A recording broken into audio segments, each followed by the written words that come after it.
Vážení přátelé, pro ty z vás, kteří mě snad neznají, dovolte, abych se představil. Jmenuji se Jaroslav Melichar a jsem kromě svého zaměstnání předsedou základní organizace SocDem, dříve ČSSD, MO 06 městské části Praha-Libuš a tento cyklus, který se týká putování naší prehistorií, jsme pojali jako součást naší iniciativy Poznej svůj domov, která vychází z přesvědčení, že jen ten, kdo o svém domově něco ví, kdo zná jeho historii, tak k němu může mít skutečný vztah, a to zejména v případě mladé generace. Tento díl se týká období, kterému říkáme střední doba hradištní a počítá se mezi lety 800 až cirka 950 našeho letopočtu, čili již se vlastně týká naší rané historie. Koncem 8. století, v době, kdy ve Franské říši panuje Karel Veliký, mizí pod jeho náporem Avaři. V roce 791 je zaznamenáno, že franské vojsko se z konečné výpravy vítězné proti nim vracelo per Behaimos, čili skrze Čechy. Název z něhož vyplývá, že byl tehdy již vžitý a běžně tedy i užívaný. V roce 796 je dokonce zaznamenána prosba zbylých Avarů, adresovaná právě Karlu Velikému, o ochranu před Slovany a zakrátko pak Avaři z historie mizí. Pro nás je důležitá tehdejší církevní synoda, pořádaná u Dunaje za účasti významného misionáře Alcuina z Yorku i samotného budoucího císaře Karla Velikého o způsobech christianizace přilehlých území, například Moravy. Mnich Alcuin prosadil její nenásilnou formu. Jako nátlakový prvek bylo například zakázáno společné stolování věřících s nekřesťany a tak dále. Takové jednání bylo úspěšné a uplatňovalo se ještě dlouhou dobu, jak víme ze zpráv o křtu českého knížete Bořivoje o cirka 90 let později, před kterým mu bylo společné stolování s místními veličinami na Velké Moravě upíráno. Právě Karel Veliký byl panovník dosud tvrdě sjednocující zejména germánské kmeny a v roce 800 byl korunovaný v Římě jako císař, jako obnovitel západní římské říše, ale již v jiné podobě než té původní. Tato měla své těžiště v západní části Evropy a ne na jihu a tato říše byla panující veličinou nad celou dnešní kontinentální západní Evropou.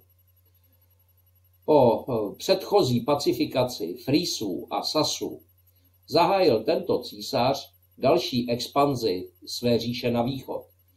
Nejprve proti Avarům a pak do slovanských oblastí, mimo jiné pod záminkou šíření křesťanské víry, právě k pohanům.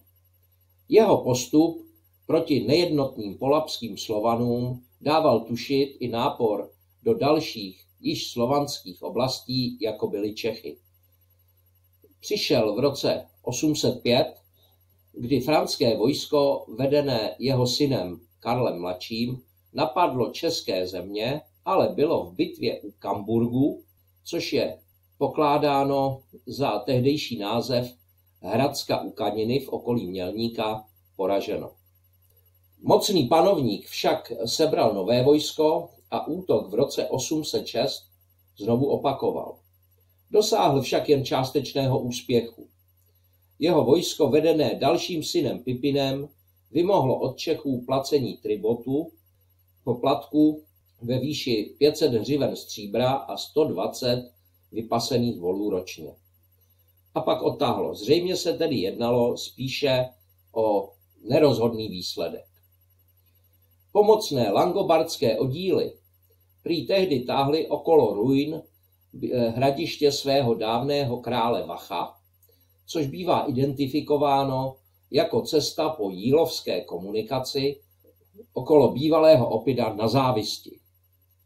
Připomeňme si, že právě král Vacho měl z Čech odvést okolo roku 530 germánské langobardy k Dunaji a dále do Panonie, čili oblasti dnešního Maďarska. Ve slovanské společnosti je patrný společenský vývoj, vyděluje se vrstva duxů, tedy knížat, dochází k budování a zesilování hradišť, používání náročnějších technik opevnění, valy s vnitřní konstrukcí skořepinovou, rámovou či komorovou, opatřené i čelní nasucho kladenou kamennou zdí. Dochází i k plošnému rozšiřování hradišť. Již někdy po roce 880 je prokazatelně ohrazen Pražský hrad. To je knížecímu přemyslovskému rodu s těžištěm moci pravděpodobně dosud na Levém Hradci se podařilo si zjednodušeně řečeno přivlastnit a ohradit staré kultovní a sněmovní místo s kamenným stolcem, kde tradičně docházelo k intronizaci knížat, respektovaných pak, alespoň formálně, i ostatními, byť méně významnými zemskými knížaty a tím uznávaným celozemsky v rámci české země. Tuto pozici, na níž se postupně dostali jako představitelé nejvýznamnějšího kmene Čechů ze středních Čech, si Přemyslovci již nikdy nenechali vzít a po řadě bojů, odrážených i v českých pověstech, jako například o válce Ludské, ji dovršili porážkou posledních zbylých rivalů, východočeských Zličanů.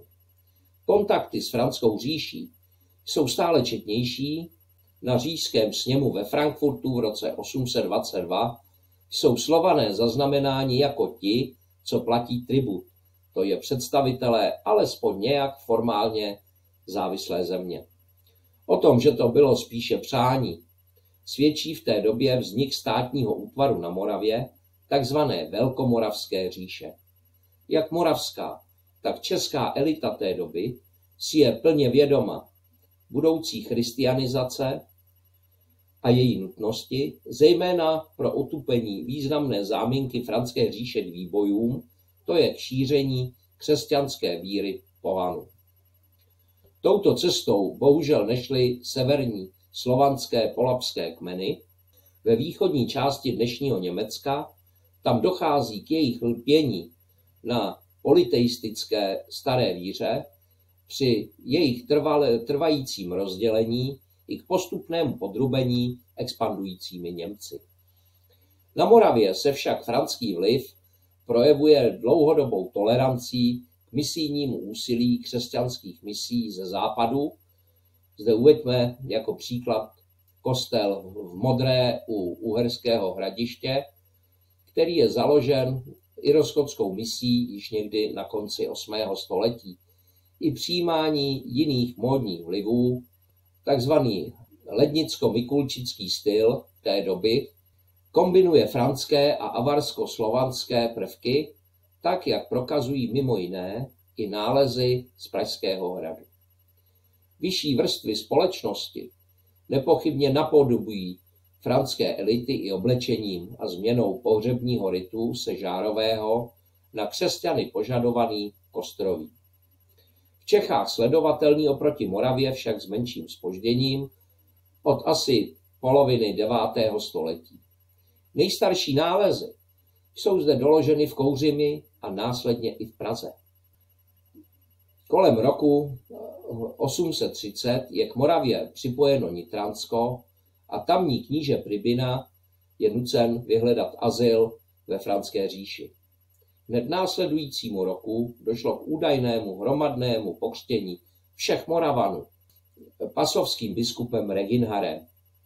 Roku 840 je zaznamenán neúspěšný pokus o průjezd franského vojska Čechami, čemuž Češi ale zabránili a ukončili tím i onu formální závislost vzniklou v roce 806. Roku 843 je dědici Franské říše podepsaná tzv. Verdenská smlouva, kterou se říše rozděluje na 3 části, z níž východní, tzv. Východofranská říše Ludvíka II. Němce, sousedí ve své východní části právě ze Slovany. Na vznik tohoto útvaru zřejmě preventivně navazuje zaznamenaná iniciativa 14 českých kmenových vůdců, knížat, kteří se coby delegace dostavují nečekaně začátkem ledna roku 845 do Řezna, do Regensburgu a žádají tam na zrovna přítomném císaři křest, v čemž je jim s patrným údivem vyhověno. V Čechách nadále kmeny ztrácí svůj charakter rodových svazů a přetváří se do územních celků. Vzrůstající význam přemyslovské oblasti ve středu země je naprosto patrný. Elita spravuje území tak, že kníže v čele své družiny území objíždí, ve významnějších centrech odpovídajících tzv. Falcím pak činí zastávky, v níž vykazuje soudní a panovnickou aktivitu. Tento systém byl daný i výkonností soudového hospodářství. To je nemožností trvalého pobytu neproduktivní skupiny, družiny, na jednom místě i nutností uplatňovat praktické panování v praxi po celém podléhajícím území. Někteří významní a oblíbení družiníci jsou pak pověřováni správou menší části knížecího území. Vzniká tedy šlechta, nobilita. Její postavení je tehdy ještě nedědičné, odvislé od knížete, kteří takové úřady uděluje či odnímá podle svého rozhodování. V souvislosti s růstem významu přemyslovců roste i význam jejich sídel. Po Buči a Levém Hradci je to posléze pražská oblast, kde po jejich opanování původně nadkmenového posvátného sněmovního okrsku v místě nynějšího Pražského hradu sice upadají zdejší původní centra, hradiště jako Jinonice, Šárka a Bohnice, ale jsou nahrazená centrem novým, Pražským hradem, pod kterým dobře prosperují nadálkový obchod orientovaná podhradí, jak původní v okolí Bubenče, tak zejména nové na Malé Straně. Významný je nárez hrobu bojovníka, dost možná samotného knížete, hostivítá otce prvního českého doloženého knížete Bořivoje, na třetím nádvoří Pražského hradu, uloženého tam i s mečem a výstrojí někdy po polovině 9. století. Dle výzkumu šlo o pohřeb významného jedince, geneticky spřízněného s moravskými vládci, například s knížetem Svatoplukem. Jehož pravděpodobné místo pohřbu bylo odkryto v Uherském Hradišti, lokalitě na Sadech, bývalém biskupském chrámu Panny Marie, což je pravděpodobnější než druhá v legendách zmiňovaná alternativa o Zoborském klášteře, protože podle některých pověstí měl být ze Zoboru u Nitry do Sadu přenesen. Vždyť právě zde, v Uherském Hradišti Sadech, se zřejmě nacházel mnohokrát zmiňovaný Veligrad, který byl spolu s Mikulčicemi hlavním centrem Velké Moravy. Sem přichází na přání knížete Rastislava i známá křesťanská misie, vyslaná z Byzance roku 863, tvořená Konstantinem, pozdějším svatým Cyrilem a jeho bratrem Metodějem.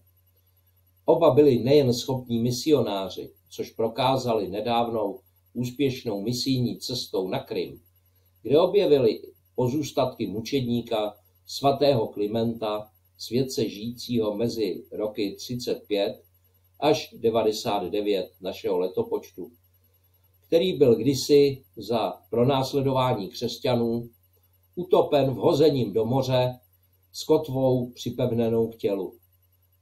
Podle toho byla též jimi nalezená relikvie identifikována. Protože vyrostli v Soluni, kde tehdy žilo mnoho Slovanů, rozuměli i slovanskému jazyku a vytvořili pro něj první písmo, které je známo jako glagolice. Později bylo nahrazeno cyrilicí, základem azbuky, a tím prokázali k velké nelibosti misionářů, zejména z oblasti Německa, na Moravě též přítomný Slovanům velikou službu. Právě kvůli intrikám německého kléru museli své počínání i vysvětlovat osobně papeži v Římě. Byli v tom však ale úspěšní a dosáhli dokonce na čas nezávislosti na biskupství v Řezně a povolení ke sloužení bohoslužeb v slovanském jazyce.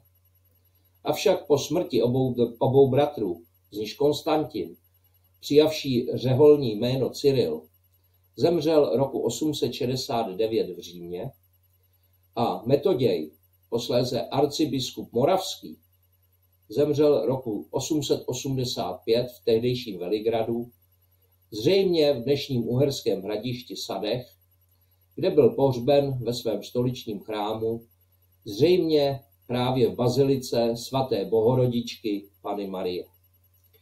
Kníže Svatopluk popřával intrikám německých kněží sluchu.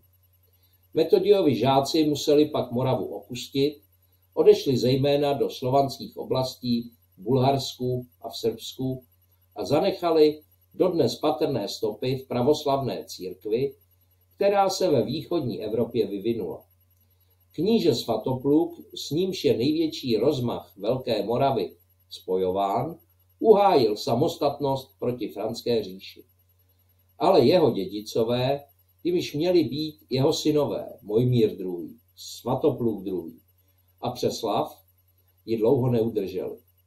Dochovala se až do našich časů ona krásná a poučná legenda, kdy Svatopluk před svou smrtí v roce 894 bratry povolal k sobě, nabádal je ke svornosti a jeho následovníkem měl být Mojmír II. Ostatní dostali menší úděly. Dával jim příklad 3 prutů, jež nedokázali před ním zlomit, pokud byli ovšem ve svazku. Zlomili je snadno, když byli jednotlivě. Svornost pak přesto ale nezachovali a okolo roku 906 podlehli náporu Maďarů, kteří se jako další vlna asijských nájezdníků přivalili z původní oblasti v povodí řek Volhy a Kamy. Po bojích s tamnějšími Bulhary a Turky se jako národ Uhrů, vedený vůdcem Almosem, zřejmě pohřbený v hrobce nedaleko Košic, vydali na západ, v čemž je podporovali Němci, kteří v nich viděli prostředek proti Slovanům. Tito bojovní kočovníci se nakonec dostali až do nynější uherské, dříve panonské nížiny. Než se zde usadili v této tradiční a všemi asijskými nájezdníky vždy oblíbené oblasti dnešního Maďarska, tak odsud několik desetiletí sužovali svými nájezdy celou střední Evropu, nakonec i včetně německých oblastí. Až po bitvě u Lechu v roce 955, kdy Němcům pomáhaly i české oddíly, se v maďarské oblasti usídlili natrvalo a po promísení se zbytky místního obyvatelstva i staršího předslovanského panonského obyvatelstva, při které přejali hodně z místní kultury a tradic i christianizaci, se stali evropským národem. Jejich přizpůsobení místní kultuře proběhlo značně rychle, zřejmě díky tomu, že v původní vlasti již předtím přijali usedlou zemědělskou kulturu a opět nomádský způsob života provozovali jen jako dočasné nouzové řešení. V Nové Zemi se jejich prvním panovníkem stal Almosův syn Arpád a později po roce 970 kníže Gejza, který si vybírá jako své sídelní město Ostřihom. Přechod k tamní centrální vládě dovršuje okolo roku 1000 jeho syn Štěpán, který již dosáhl celoevropsky uznávaného královského titulu. Stopy staromaďarské přítomnosti, zejména na Slovensku, známe jako kulturu leveckou. Maďarům se v několika bitvách, z níž posledním máme zaznamenanou v roce 907 v okolí Bratislavy, mimochodem její pojmenování Bratislava i druhý název Prešpurg jsou odvozeny od Svatoplukova syna Přeslava, snad původně Preslavburg či Preslavgrad. Se podařilo vybít vedoucí elitní vrstvu Velké Moravy. Nadále se mohly zemí, kde prostý zemědělský lid zůstal bez vedení, navíc zrovna po postižení země katastrofální povodní, pohybovat volně, zemi ale neobsadili. Jak nám sdělují franské zápisy z roku 974, kdy je zmiňováno moravské biskupství, církevní organizace však pravděpodobně na Moravě nadále přetrvávala. Centrum dění v celé Českomoravské oblasti se však i přesunulo do Čech. Ty se v průběhu 9. století prudce rozvíjí. Kmen Čechů obývající oblast Pražské kotliny a středních Čech zde upevňuje své postavení oproti okolním zemským kmenům Zličanů, Lučanů, Lemuzů, Litoměřiců a další. Odkazem to jsou pověsti o válce ludské a další, které mají oporu i v archeologických nálezech.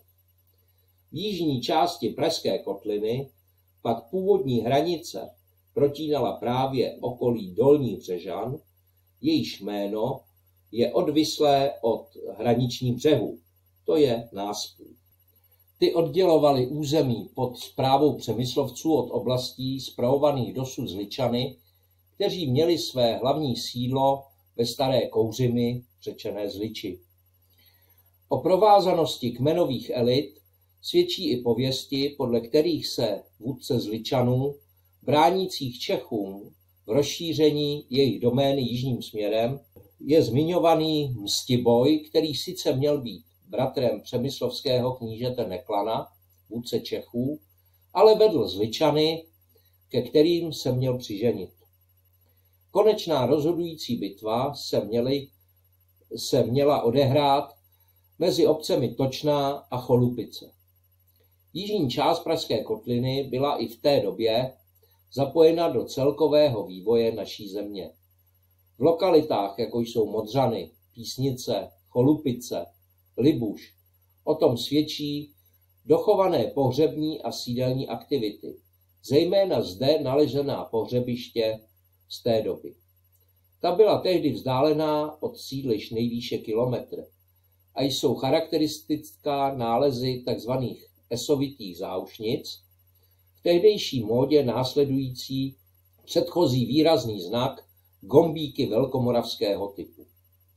Upevňování postavení přemyslovského rodu jako nejmocnějšího v naší zemi vyústilo po polovině 9. století ve vznik nového ústředního zemského sídla Pražského hradu, který převzal úlohu jejich předchozích center, hlavně Levého Hradce. V pražské oblasti není jasná lokalizace původního Vyšehradu, zvaného v pověstech Rasten, jehož zbytky na vlastním Vyšehradě nebyly prozatím lokalizovány.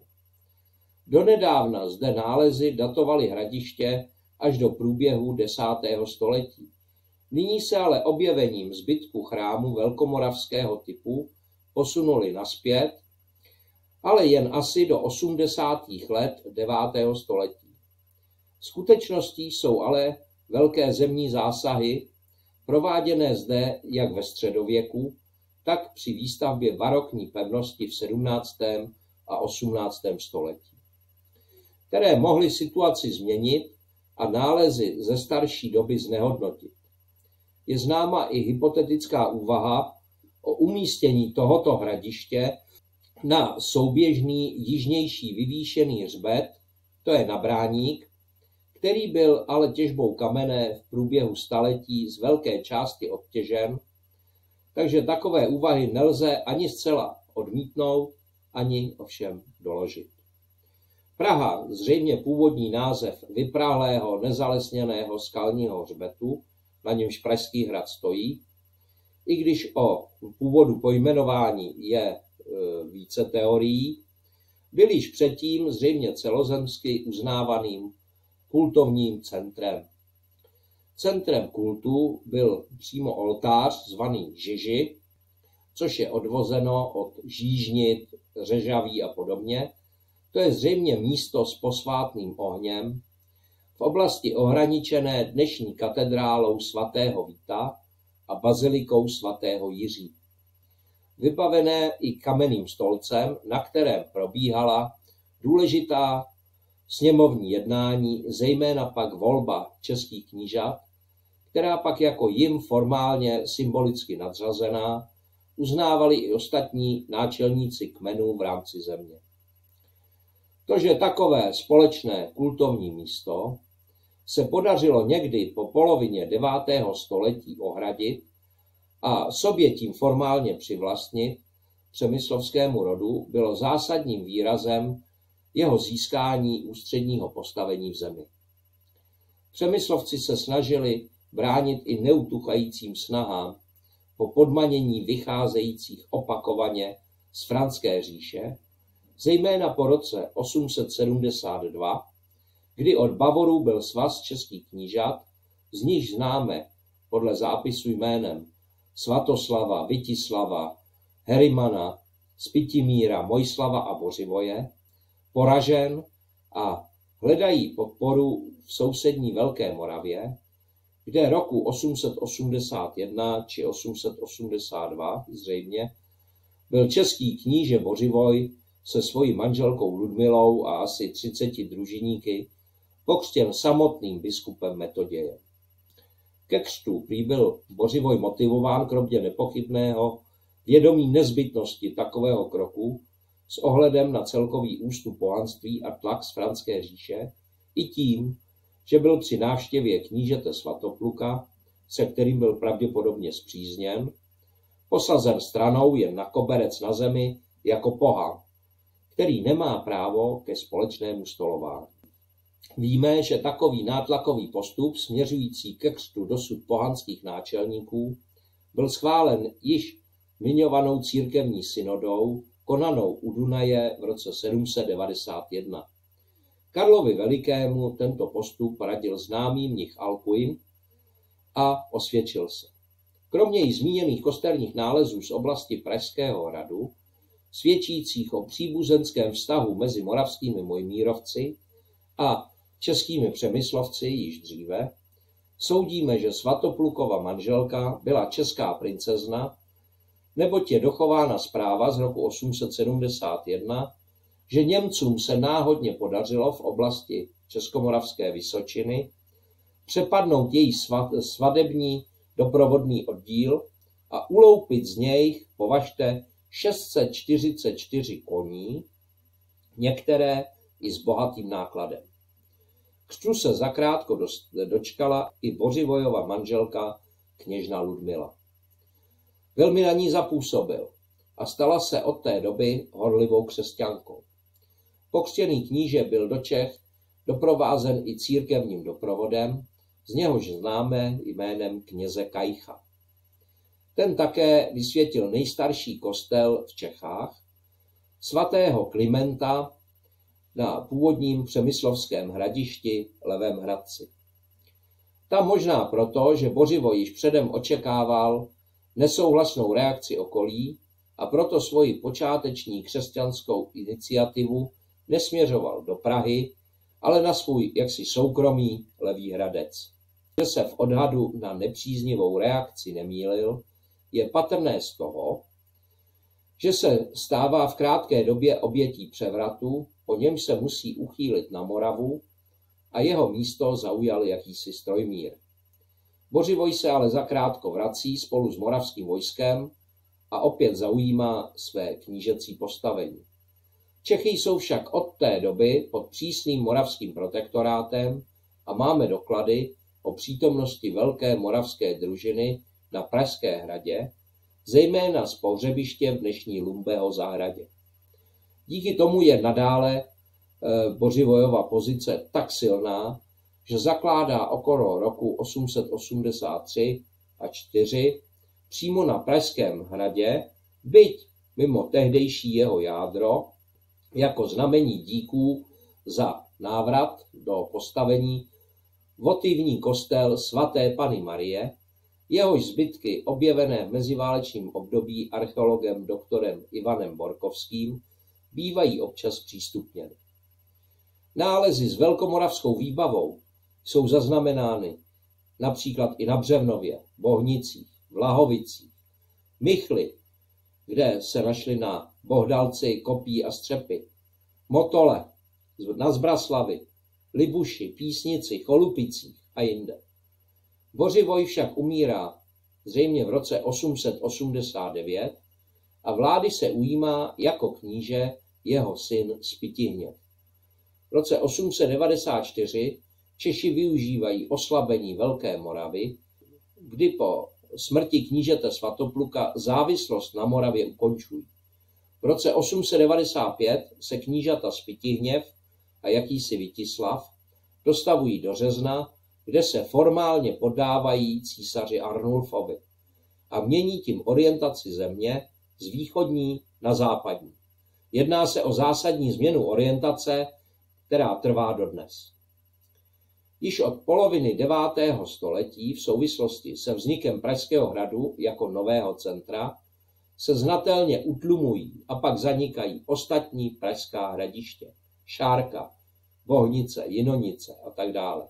A naopak vznikají nová, již zcela přemyslovská hradiště, ovšem hradiště správní, a to i po celém obvodě přemyslovské domény, jako Libušín, Tetín, Mělník, Kralovice, Vinoř, Lštění, Stará Boleslav. Vzniká též nové, na obchod zaměřené podhradí tehdy nového Pražského hradu na dnešní Malé Straně, postupně nahrazující dřívější obchodní osady na Bubenči a jinde.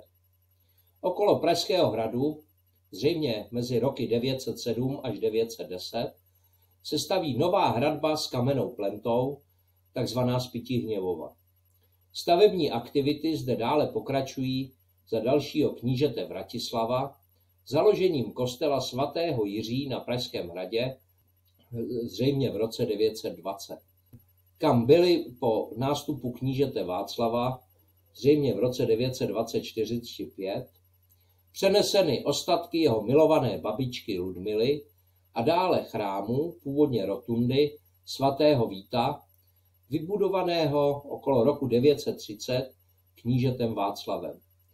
Právě toto zasvěcení svatému Vítu je výrazem politické obratnosti knížete svatého Václava, který se smířil v roce 929 s císařem Jindřichem Táčníkem, jehož vojsko došlo při výpravě do Čech až před Prahu, jak je přímo citováno ve zprávě kronikáře Viduginda Saského z Korvejského kláštera.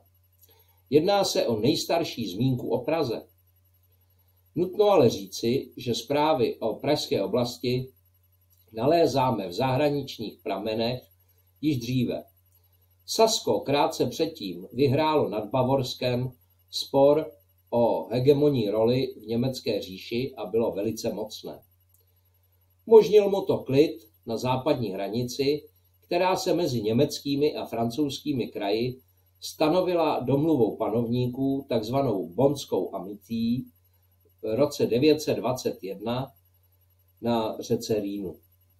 Když saské vojsko Prahu oblehlo, tak se kníže Václav odvážně vydal do tábora protivníků přímo za zmíněným císařem Jindřichem a dokázal se s ním smířit za přijatelných podmínek a dokonce i osobně spřátel. Právě od něj přejal část ostatků svatého Víta, mladého mučedníka žijícího cirka mezi roky 290 až 303, umučeného kdysi Římany, který byl Sasy přijat za protěžovaného světce a též se přičinil o jeho přijetí za jednoho z českých ochranných patronů, jak je tomu až dosud. Proto byl právě jemu zasvěcen nový dokončovaný chrám na Pražském hradě, který měl zřejmě původně být zasvěcen bavorskému světci svatému Jimramovi, Emeramovi. Je možné, že vybudování tohoto nového hlavního chrámu země v západním latinském stylu mělo za cíl zastínění a posléze nahrazení funkce velkého a do nedávné doby zcela neznámého chrámu východního byzantského typu, jehož zbytky archeologové nalezli na Vyšehradě. Svatý Václav byl kníže velmi vzdělaný. s velkým rozhledem a byl též horlivý křesťan.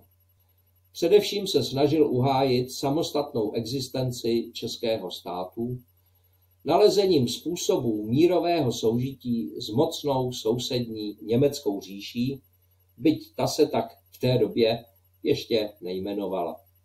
Pokračoval ale také v centralizaci českého státu, podařilo se mu mírové podání Zličanů, jejíž vůdce Raclav se před Václavem sklonil prý po spatření zářícího křížku, jímž byla opatřena, ostatně dochovaná Václavova přilbice.